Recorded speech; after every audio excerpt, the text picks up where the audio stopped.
Well, as we start out a 30-day session, obviously we always start with State of the State, and it's interesting to hear and listen to the governor talk about what his plans or hopes, wishes, and wants are for the 30-day session.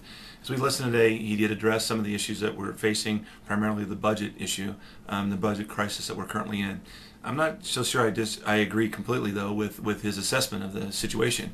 To say that we're simply here because the national economy is in a downturn, I don't think is really fair. I think that we've done a lot, state government has done a lot, and they've done a lot, especially this administration, the Dennis Richardson administration, has done a lot through regulation and other controls of certain industries, specifically the oil and gas industry, our agricultural industries, and encumbered them with so many regulations that they haven't been able to be as productive as they once were. And so a downturn in the economy was one part of it, but this was greatly exacerbated by what we are seeing in the current regulatory environment that exists in the state. So, the other part of it that was interesting is to say that we've cut $700 million. We really haven't. There was $200 million cut in the special session. $500 million was borrowed on the state credit card by getting rid of certain programs and one-time monies. Well, that $500 million is going to come due again, and we already see that in fiscal year 2011. We're about $500 million in the hole for that next fiscal year.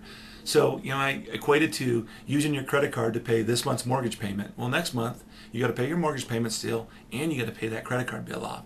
And every time we've done this, we've just compounded our problem more and more. So I would say that, the truth is, they said we couldn't spend near $1 billion surplus, but we did.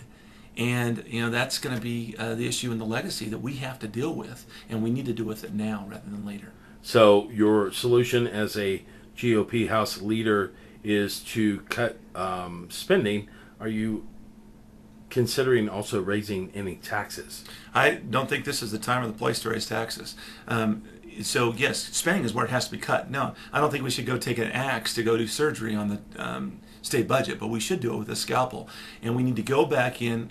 To tell me that state government's running at 100% efficiency means you haven't been to certain agencies here in the recent recently. And as I sat and waited in one agency while there was people, plenty of people there to do the work, but they're going at the same pace as if there was two. And we don't have the efficiencies in government that we should have. And we need to go back and we need to make sure that we're spending money on our needs, not our wants, wishes, and desires. Do you project that you'll be able to accomplish a scalpel approach in just 30 days when you look at the budget and get it balanced?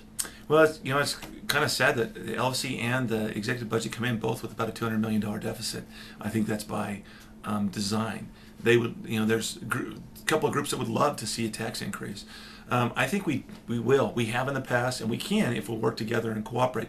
But it has to be done not in the spirit of, hey, let's do the rest of the money grab. It has to be done, we need to fix the base budget problems that exist in New Mexico. That is, our spending is out of control. Government growth is out of control. And so the only way we'll be able to accomplish it in 30 days, I think, is if we do it the right approach.